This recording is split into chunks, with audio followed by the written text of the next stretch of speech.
Hello, nutrition students. This is going to be a short video, just trying to give you a bit of an orientation with Cronometer.com.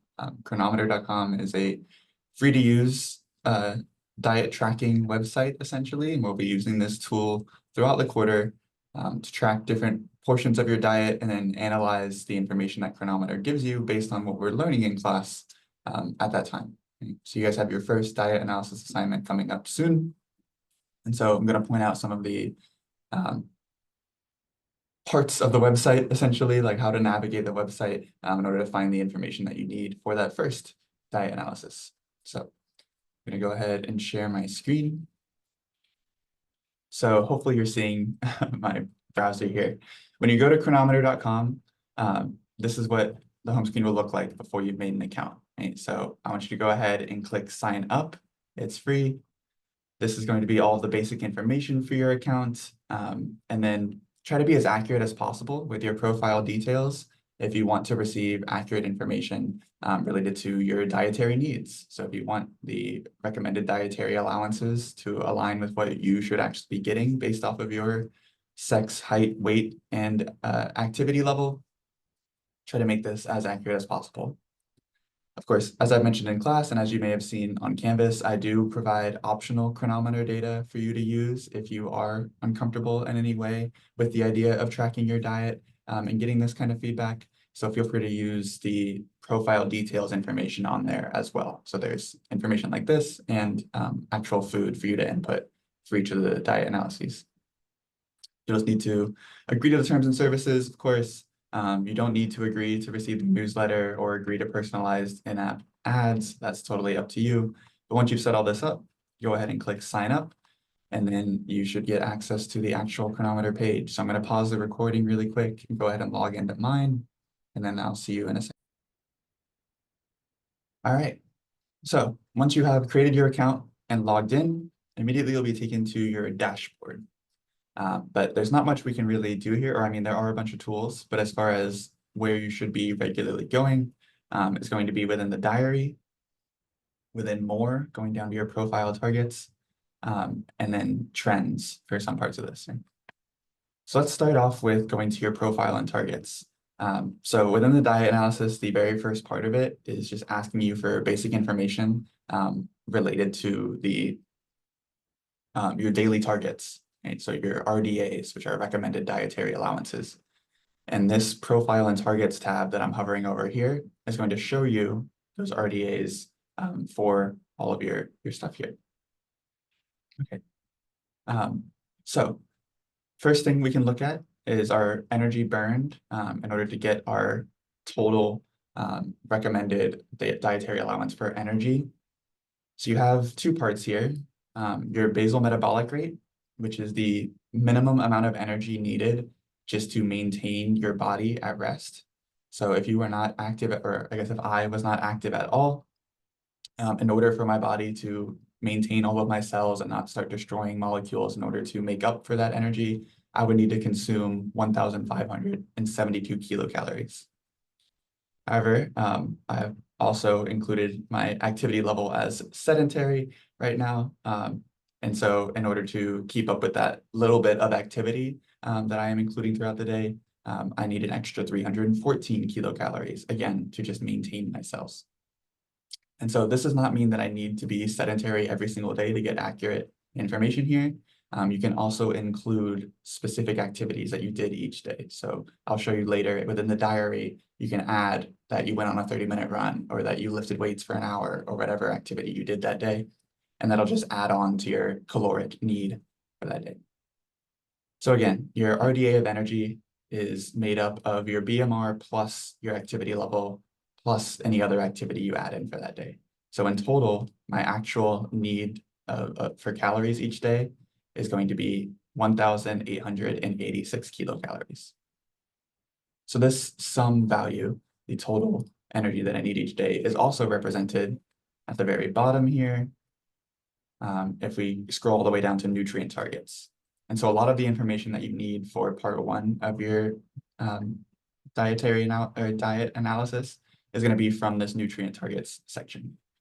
So again, you'll log in, go to more, profile and targets, and then scroll all the way down to nutrient targets.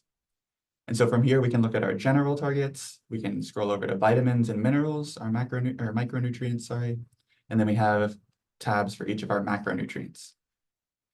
And so again, here is that daily target that I was talking about, sorry. For energy, right, 1,886 kilocalories is my RDA of energy for a day. So say I needed to find my RDA of protein. I could click on protein here. And then if I click on protein as well, this will pull up my daily target. So for a lot of these, you may need to click on the actual nutrient itself. So again, I went to protein and clicked on it, and that pulled up my daily target, my RDA. And for most of these things, it's going to be giving you your RDA in mass, so in grams, right? So I'm given my daily target of 118 grams of protein within a day. So then, of course, like we did in class, there are going to be questions asking you to convert this to how many calories you would be getting from your daily target, and then determine what percentage of your total energy RDA comes from proteins. Okay? So again, using those skills that we practiced in class, you're going to need them right away for this dietary analysis. Okay? So beyond that, like minerals, the minerals are showing our daily targets. We don't need to click on anything. So that's great. Leave the same for vitamins, right? But our unit of measurement is going to be very different here. So for carbs, lipids, and proteins, all of our macronutrients, this is being measured in grams because we get a lot of these macronutrients. This is what is making up a majority of the mass of our food. For vitamins and minerals, the units of measurement we're being given are milligrams and micrograms. So again, a milligram is 1/1000th of a gram. There are 1,000 milligrams in 1 gram. A microgram is 1/1000th of a milligram. So you could also say it is 1/1,000,000th of a gram. So there are 1,000,000 micrograms in 1 gram. There are 1,000 micrograms in 1 milligram. So keep that in mind. There are questions asking you about stuff related to that. Also keep in mind which vitamins are water soluble and which vitamins are lipid soluble, and how that changes whether or not we need to consume them every single day. Okay? But this is where you'll get a majority of your information for that part 1 of diet analysis 1. So the second tool you'll need here is going to be our diary. So the diary is where you'll actually have the option to input the foods that you were consuming and the exercise that you participate in throughout the day. So Cronometer has a really wide database of foods, including like brand name stuff that you might see at the grocery store. So if you get like frozen meals or something and you don't want to have to break down like there's this much chicken and this much rice or whatever is in that frozen meal, typically if you look it up with the full name on the box of that meal, Cronometer likely has it. But so you go to add food, right next to this apple image here, you can add food. You search whatever you're looking for. So let's say I want to add a chicken breast. So you click on the chicken breast, and there's going to give you lots of options. So if I even type in chicken breast here, right, we've got skinless, skin eaten, lunch meat, skin removed before eating, reduced sodium, blah, blah, blah. There's a lot of options, right? So you don't need to be super critical here. I mean, be as accurate and critical as you would like to be. But in general, from the first few options, just pick whichever one fits best with what you ate, because it may not have exactly what you're looking for. But the next thing I want you to be careful of is the serving size. So don't just immediately add to diary. Okay? You can change how you are measuring the serving that you consumed. Sorry, this is scrolling both things. Okay?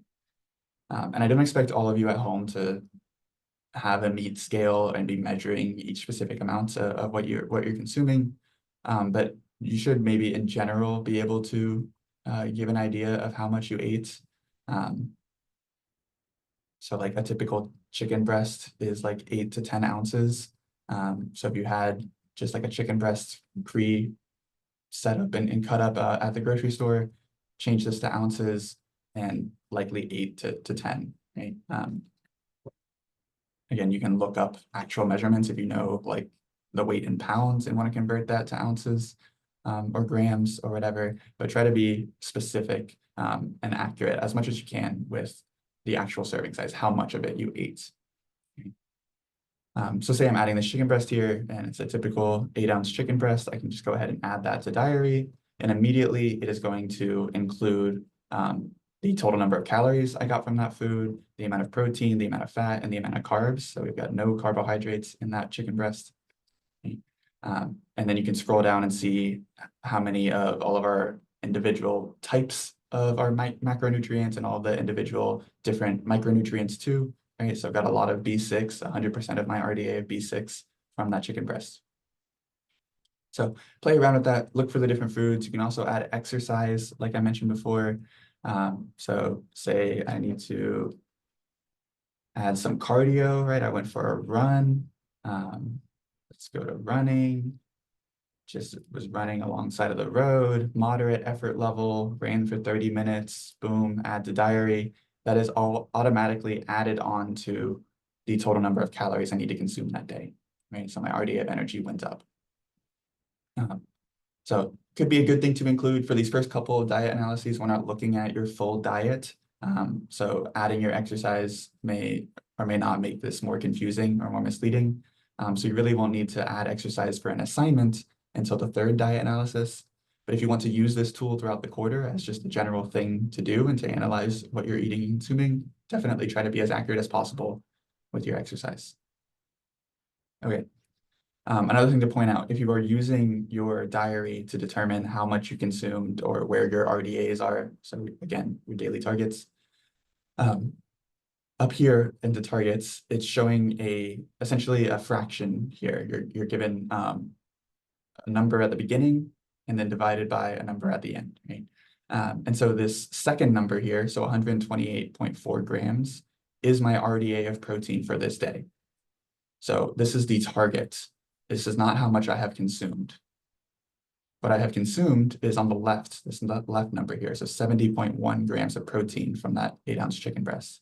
So same thing goes for all of these. I have consumed 392.4 calories, but my target is to consume 2,055 this day, again, because I added a run. So keep that in mind as well.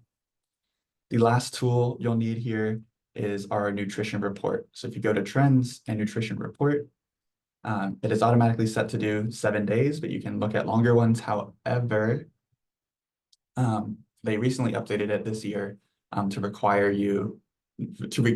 a premium membership to get these larger data sets. And if you're trying to look back at data from more than a week ago, it's not going to create a report for you unless you have a premium account. So that being said, please make sure that you are doing, for each of the diet analyses, you are tracking food for the 5 days in a row that I'm asking you to do, and then trying to immediately go in and get your nutrition report. I don't want anyone to be locked out of seeing this information. This is not the only way to get this info. You could go day by day through the diary and add up the stuff together and get your averages.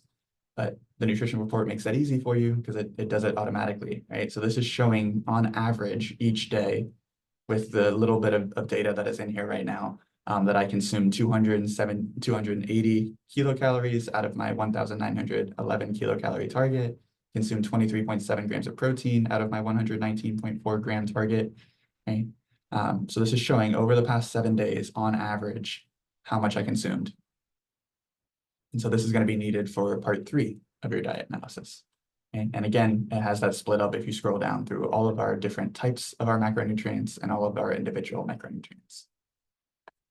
So that should be basically all that you need for this first diet analysis assignment, and hopefully for any of the future ones. I've tried to give really detailed instructions in the diet analysis assignment itself, pointing you towards these same locations that I'm showing you in the recording here. But please reach out if you have questions. Please look at the assignment as early as possible. Don't start on it, 5 days before, or definitely not the day before it's due, because this is an assignment that this is the assignment where I get the most questions throughout the quarter, right? Or students express the most difficulty with, right? Because this is tough. It's the first time you're using this new tool. I'm asking you to manipulate this data in a few different ways. So please get started on it early so that you can ask your questions and get those questions answered before the assignment itself is due. All right. Good luck, you guys. I'll see you in the next one.